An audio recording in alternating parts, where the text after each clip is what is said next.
I'm just going to have you come this way into this room. I'm going to provide some privacy. My name's Ashley. I'm going to be your nurse today. Can you give me your full name and date of birth, please? Taylor Everett, 10/29/91.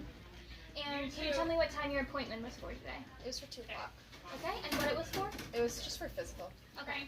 I'm going to be the one doing your head-to-toe assessment today. We're going to get started in just a minute. I'm just going to go wash my hands and then I'll be right back. Okay.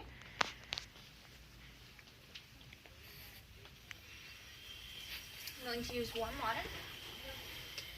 Making sure to scrub my hands for at least 15 seconds, getting in between my fingers on the backs of my hands, my fingernails,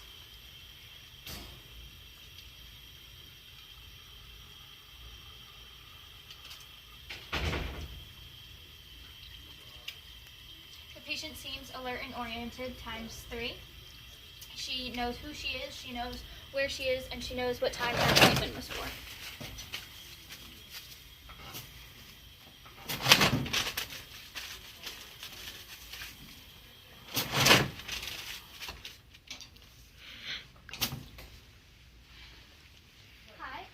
Start by taking some vital signs. Are you having any pain today? No. And how about allergies? Just seasonal. Okay, are they bothering you at all? No. Alright, does it matter which arm I use? No. Is that too tight at all? Nope, that's fine.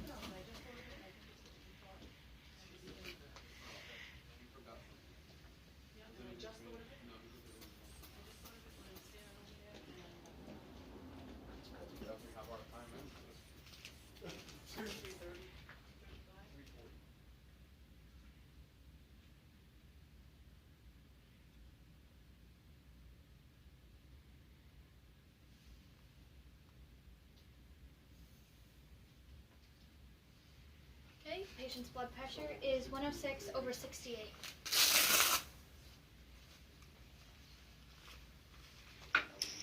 I'm going to get your pulse now. I'm going to check your radial pulse, which is on your wrist. Can I have a wrist?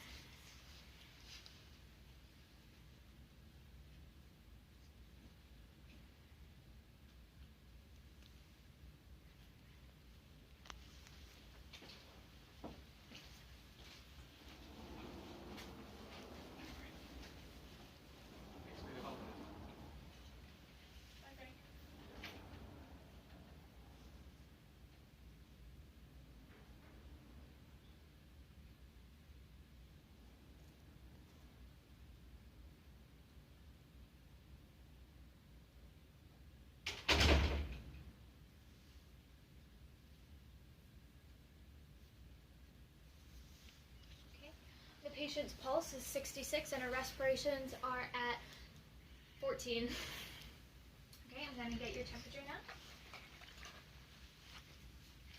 I'm going to have you open up your mouth and stick out your tongue. I'm going to put this in the sublingual pocket. Here we go.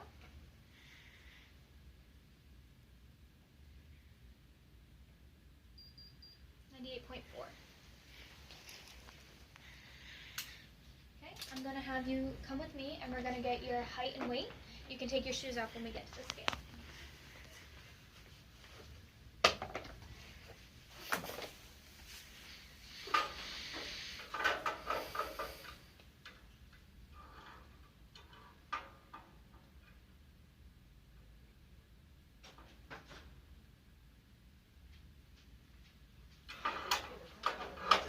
And I'm just going to have you turn around.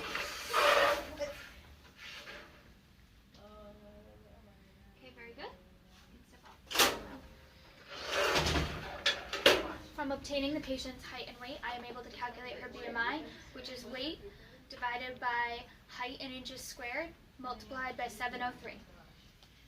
I'm going to get your waist circumference now. I'm going to do this by putting the measuring device over your iliac crest, which is the top of your face.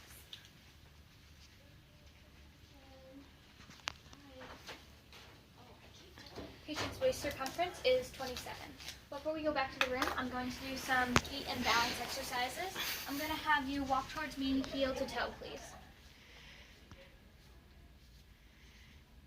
Very good. Now I'm going to have you walk on your toes back to where you just were. And now on your heels, back to me. Very good. Now we're going to do the Romberg's test. It's where you stand with your feet together and close your eyes. This is to test balance. Okay, very good. We can sit back down now. I'm going to now inspect your scalp. Get some gloves out. I'm going to now inspect your scalp. I'm looking for any cuts, bumps, bruises, lacerations. I'm going to inspect the dryness of your scalp and your skin.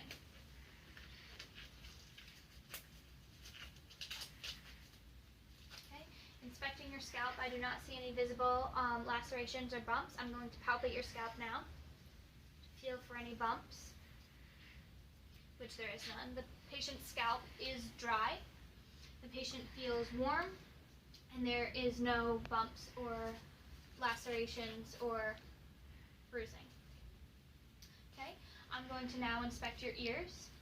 I'm first inspecting for any drainage.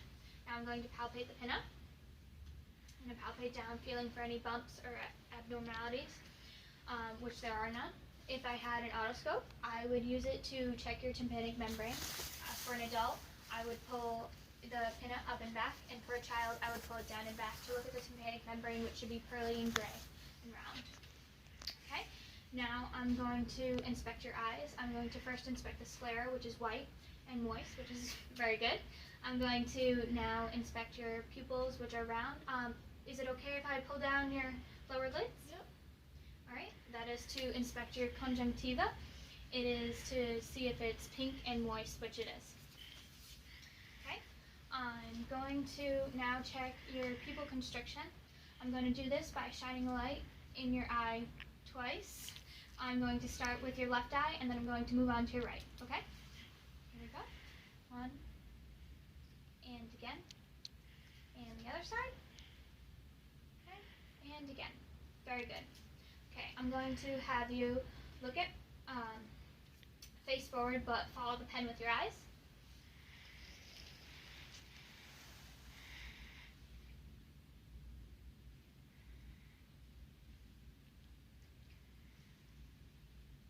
Very good. Pupils are equal, round, reactive to light and accommodations. I'm going to now check your nose, which is midline. I'm going to look for any lumps or bruises, and I'm going to palpate it. There's no visible drainage on your nose. Can you block one side of your nose and blow, please? Now block the other side and blow. Breath sounds breaths out of your nose are equal, which means that you do not have a deviated septum or anything like that. I'm going to now inspect your mouth. I'm going to start by inspecting your lips, which are pink and moist. Using a clean tongue depressor, I'm going to have you stick your tongue out and say ah. This is so I can check your uvula to make sure that it goes up and back. Say ah, which it does. I'm going to inspect your hard and soft palates, which are good. It shows that there's no cuts or abrasions in your mouth, along with your gums. There's no cuts or abrasions. If you have dentures, I would have you take them out so I can inspect the gums. I'm going to now inspect your neck. I'm going to start by inspecting the lymph nodes, pre and post auricular, moving to your submaxillary, then down to your supraclavicular. So there are no enlarged lymph nodes. I'm going to test your skin trigger, which tests the elasticity of your skin. I'm going to palpate your trachea, which is good, and now I'm going to palpate your thyroid gland to see if it's enlarged at all, which it is not. Okay, now I'm going to test your cranial nerves. Can you smile for me? Frown, scrunch up your face. Can you puff out your cheeks? Stick your tongue out, stick it up, down, side, and side. Very good. Now can you push up against my hands? Very good. Okay, now I'm going to move on to respiratory. I'm going to first inspect your anterior thoracic cavity. I'm inspecting it for any differences in color, any lacerations or bruising. which I do not see any. I'm going to now palpate and palpating for any masses to see if I can feel any.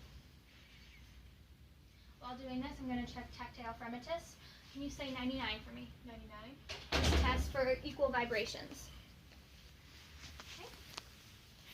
I'm going to now inspect your posterior thoracic region, which I do not see any visible cuts or bruises. I'm going to palpate your thoracic region to feel for any masses, which there are none. Now I'm going to check for tactile fremitus. Can you say 99 for me? 99.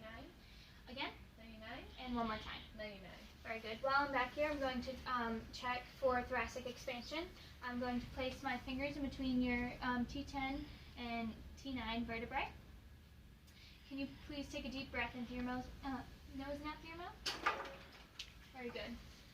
For that, I'm looking for a 3 to 5 centimeter expansion. All right, now I'm going to oscillate to listen to your breath sounds to make sure that they are equal. While I was inspecting, I noticed that your rate of breathing is while inspecting, I noticed that you are not breathing heavy and that your breathing is not deep at all or shallow. Okay, now I'm going to auscultate for equal breath sounds. In auscultating, I'm going to listen for 6 in a Z zigzag formation on the front and 10 on the back. Okay. When I have you breathe, can you breathe in and out through your mouth, please? I'm going to make sure that I'm in between the intercostal spaces so that I'm not on bone or clothing. Deep breath, please. Okay, and again. And again. And again. And again. And one last time. Very good. Going to now auscultate the back. Auscultating 10 spots, making sure that I'm not on bone. Okay, deep breath, please. And again. And deep breath. Deep breath. Deep breath. Again. Again. Again. Okay, the last two, I'm going to go from the sides to get that. Listen to the third lobe. And last one. Very good. Breath sounds are equal.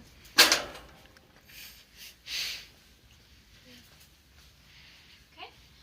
Do you have any problems laying back at all? No. Okay. I'm going to lay you back at a 45-degree angle to start inspecting and auscultating your heart.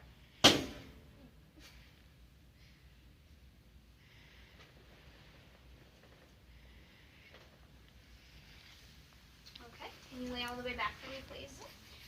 I'm looking for jugular vein distension right now, which you have none. When auscultating, I am listening first at the right sternal border, second intercostal space for the aorta.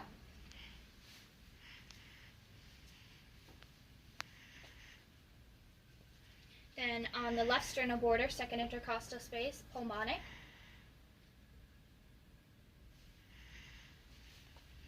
On the left sternal border, third intercostal space, Erb's point.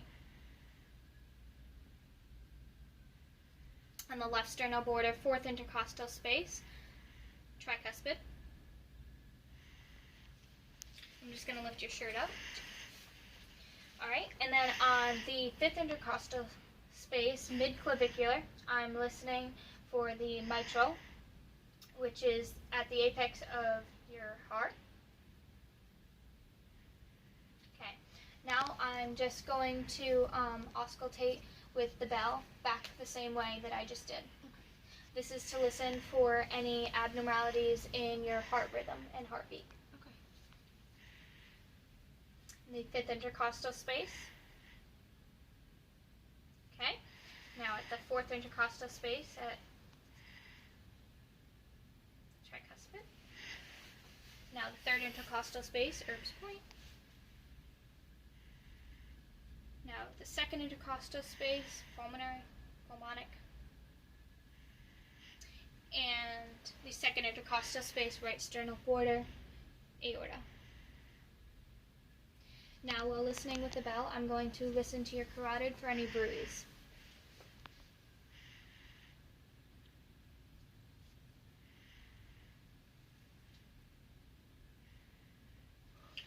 And there are no bruise present. To know if there were bruise, it would be a swishing sound.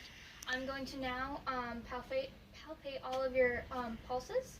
I'm going to start with your temporal and then work down to your pedalis pulses. Okay.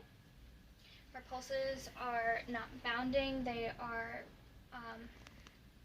rhythmic pulses. I'm going to do her carotid one at a time to make sure the patient does not pass out. Okay. Her pulses are equally strong. I'm going to now check the brachial, radial, popliteal. I'm going to check for posterior tibialis, which is inside your ankle bone.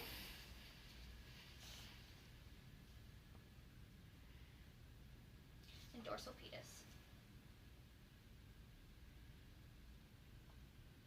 Okay. I'm going to now check for capillary refill. This is to check to see if your skin goes back to the color within 3 seconds. And I'm going to also check capillary refill on your fingers, making sure that goes back to the flush color within 3 seconds. I'm going to check for edema, which there seems to be no edema on the patient, and I'm also going to check for clubbing in the fingers, which there seems to be none. Okay? Do you have any trouble laying down flat? No. Okay.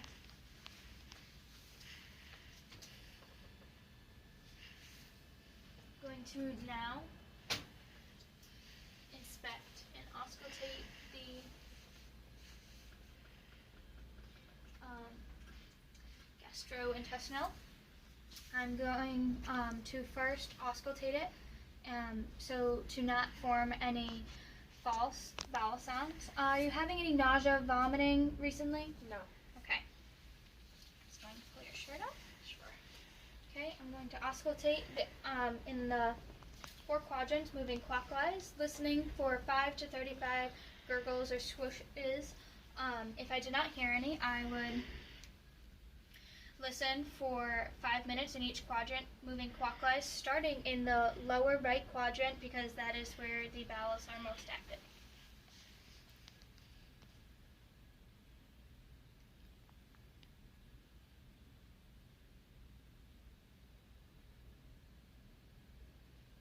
Okay, I'm going to now palpate the abdomen.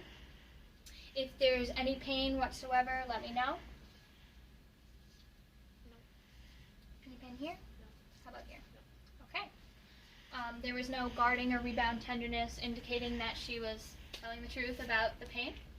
Okay. Her abdomen is not distended or barreled. She has a nice concave, flat abdomen. Okay, I'm going to now go down and we can let's put this back. I'm going to have you sit up and come over to the side. We're now going to check some range of motion. Okay. Okay. I'm going to have you hold your arms up. Very good. Push down against my hands. Push up. Press my fingers. Very good. Put one leg up. Put the other leg up. Okay, can you flex your elbows? And roll your wrists. And stick your arms out and up. Very good. And push against my hands. Okay. And push down. And push up. Very good. I'm going to now check the Babinski's reflex. Okay. You have a negative Babinski's reflex. in both your feet and a positive plantar reflex. Okay? I'm going to do one last test. Yeah, we can put your socks on. Just because the floor is cold. Thank you. Okay. I'm going to have you stand up and I'm going to do one last test. I'm going to be inspecting your spine. Can you bend over and touch your toes for me, please? I'm going to palpate your spine to check the alignment and check if there's any masses. Okay? Spine is in good alignment. I'm going to now inspect your hip alignment, which seems to be good and even. Okay? And now we are all set.